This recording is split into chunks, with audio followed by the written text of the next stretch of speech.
जय हिंद दोस्तों, आपका MS चौहान और आप देख रहे हैं अपना चैनल फैविक ज्ञान। तो हमारे काफ़ी भाइयों के क्वेश्चन आते हैं, तो उनमें क्वेश्चन वो लिए जाते हैं जो सबके लिए कारगर हों। ज़्यादातर प्रॉब्लम होती है उन्हीं क्वेश्चन को लिया जाता है। तो उसमें हमारे कई भाइयों के कम से कम 50-60 जो हमारे भाई, हमारे बच्चों के क्वेश्चन थे कि कपड़ों के ऊपर फंगस लग जाता है तो उसके लिए क्या करना चाहिए। सबसे पहले तो ये देखें कि फैब्रिक कौन सा है, कॉटन है या सिंथेटिक है।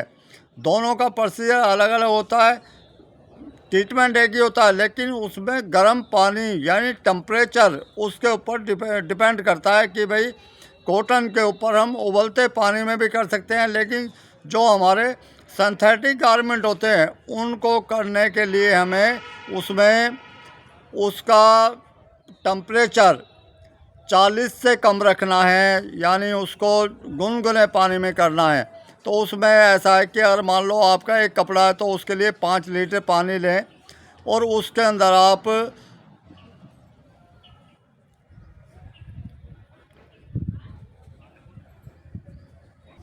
हाइड्रोजन पेरोक्साइड और उसके अंदर बेकिंग सोडा, हाइड्रोजन पेरोक्साइड उसमें डालें 10 ग्राम के आसपास, और उसके अंदर मीठा सोडा डालें उसके अंदर, यानी 50 ग्राम भी कर सकते हैं। यानी जब केमिकल कम होगा तो उसकी टाइमिंग बढ़ जाएगी और केमिकल ज़्यादा होगा तो टाइमिंग कम हो जाएगी। तो उसमें क्या है कि हाइड्रोजन पेरोक्साइड 50 ग्राम और 10 ग्राम उसके अंदर मीठा सोडा यानी बेकिंग सोडा डालें और कपड़े को डिप कर दें। उसके बाद उसको 2 बार सादा पानी में खंगालें, या आप उसको डिटर्जेंट यानी NID नॉन आयनिक डिटर्जेंट में या शैम्पू में उसको वॉश कर सकते हैं।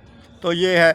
दूसरा क्या है कि जो हमारा दूसरा प्रोसीजर क्या होता है, सिल्क यानी रेशम वाले कपड़े जो होते हैं उसको भी कर सकते हैं, लेकिन उसकी टाइमिंग कम रहेगी, केमिकल इससे आधा हो जाएगा। उसी तरह क्या कि जो हमारे दूसरा प्रोसीजर इसमें होता है वो होता है एस्टिक एसिड, यानी जो सिरके का तेजाब जो होता है उसका होता है। तो कहने को तेजाब है लेकिन वो तेजाब का काम नहीं करता, लेकिन रेशम यानी जो बनारसी साड़ियाँ या जो हमारी सिल्क की साड़ियाँ हैं वो कीड़ों से बनती हैं, ना कि वो आर्टिफिशियल होती हैं, यानी राल होती हैं कीड़ों की। और सबसे बड़ी बात क्या है कि इसी के ऊपर एक हंगामा हो जाएगा। हंगामा होना ज़रूरी भी है, क्योंकि किसी की बलिदानी देकर और हम उस कपड़े को ग्रहण करते हैं और पूजा पाठ में बैठते हैं तो एक तरह का ये भी पाप है। रेशम के कीड़े की ज़िंदगी 2 से 3 दिन की होती है सिर्फ। लाखों करोड़ों की तादाद में इन कीड़ों को मार के इससे हमें जो हम वस्त्र पहन के ना जो सज के निकलते हैं बड़ी बड़ी पार्टियों में, लेकिन इसके ऊपर विषय बहुत बड़ा हो जाएगा। लेकिन क्या है, एक तरह का पाप है, लेकिन क्या है कि सज्जा के लिए इंसान कुछ भी कर लेता है, सजने संवरने के लिए। तो दोस्तों दूसरा प्रोसीजर आता है कि जैसे हमारे कपड़े हैं, मान लो 2-4 कपड़े, तो उसमें 5 लीटर पानी लें, उसको गर्म करें और गर्म करने के बाद में जैसे कॉटन है, कॉटन में क्या आप उसको बहुत उबाल भी सकते हैं, और जो सिंथेटिक है तो उसमें गुनगुना पानी लें। तो उसके अंदर 5 लीटर पानी के अंदर आप 100 ml यानी 100 ग्राम उसमें एस्टिक एसिड डालें और उसको कपड़े को डिप कर दें। फंगस लगता क्यों है? फंगस लगता है गीला, या तो जहाँ सीलन होती है, बहुत दिनों से कपड़े रखे हुए हैं और कपड़े में सीलन है, या कपड़ा हमारा गीला है, हमने वो किसी अलमारी में या किसी ट्रंक में रख दिया है, तो उसकी वजह से भी फंगस लग जाती है। ये कोई बड़ी बात नहीं होती कि उसको निकालना आप साबुन से धोएंगे, सर्फ से धोएंगे, गर्म पानी धोएंगे, नहीं निकलेगा। हर एक चीज़ का प्रोसीजर होता है, और ये इंडस्ट्री में भी प्रॉब्लम आती है क्योंकि बल्क क्वांटिटी में कपड़ा रखा होता है, गोदाम में, बेसमेंट में गोदाम होता है, वहाँ पे सीलन होती है। उसी तरह समुद्री रास्ते से जो भी चीज़ें आती हैं, समुद्री रास्ता जो होता है वो नमक से भरा हुआ होता है, पानी है लेकिन नमकीन है, वहाँ भी प्रॉब्लम आती है। वहाँ सिलिका जेल यूज़ किया जाता है कि फंगस ना आए।